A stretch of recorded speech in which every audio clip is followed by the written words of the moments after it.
nating DIY na ice cream. Mamili na kayo kung anong gusto nyo dyan. Bebang, ito sa akin oblong na pakwan. Okay.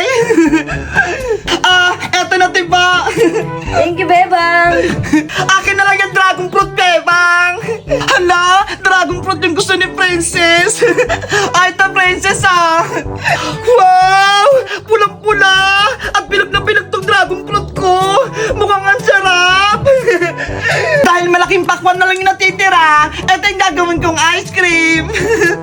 Bebang, simulan na natin itong gawin yung DIY ice cream natin.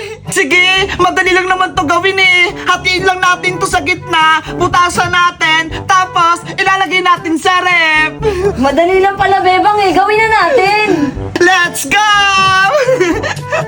Ops, dahan-dahan sa paghiwa ng kutsilyo para hindi masugatan o kaya magpatulong kay mama.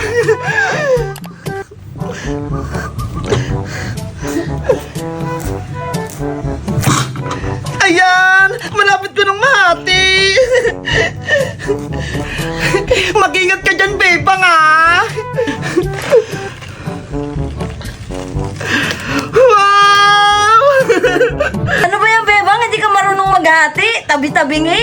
Ayan mo na! Hindi kasi ako marunong maghiwa eh! Tibo, ikaw naman maghati ng pakwan mo! Eto kutsilyo Dahan-dahan ka lang Sana mahati ko rin to ng maayos. Go, Tiba! Go, Tiba! Hatiin mong maayos! Go, Tiba! Ayan, Bebang. Nahati ko na siya. Wow! Kulay yelo yung pakwan ni Tibo! Tibo! Ako naman! Hatiin ko lang itong dragon fruit ko! Eto, Princess. Excited akong kainin itong dragon fruit ko!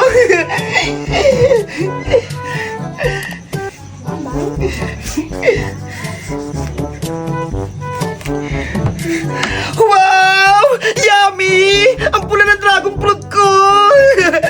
Ang sarap niyan, Princess! Kaya nga gusto ko na itong kainin. Dahil natapos na nating hiwain yung mga prutas natin, ang susunod nating gagawin, tanggalin natin yung laman sa gitna. Bubutasan natin siya.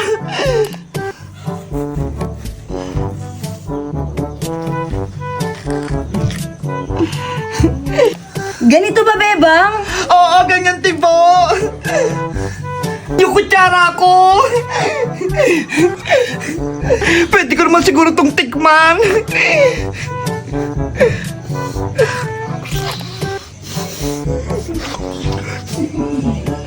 Ang sarap.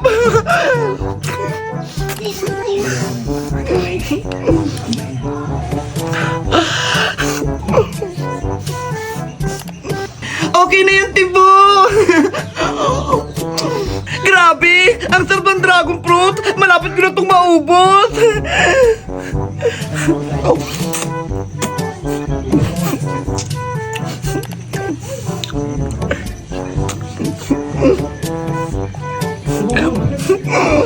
Bebang! Ako din! Naubos ko na!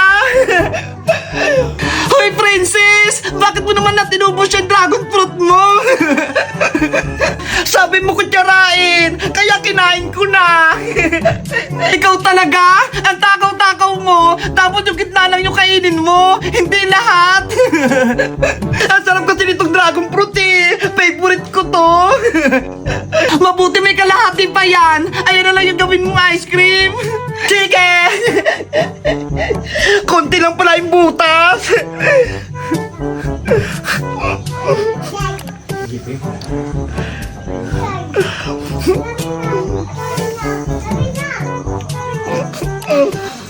Akin na yung dragon fruit ng Princess. Ay, ta.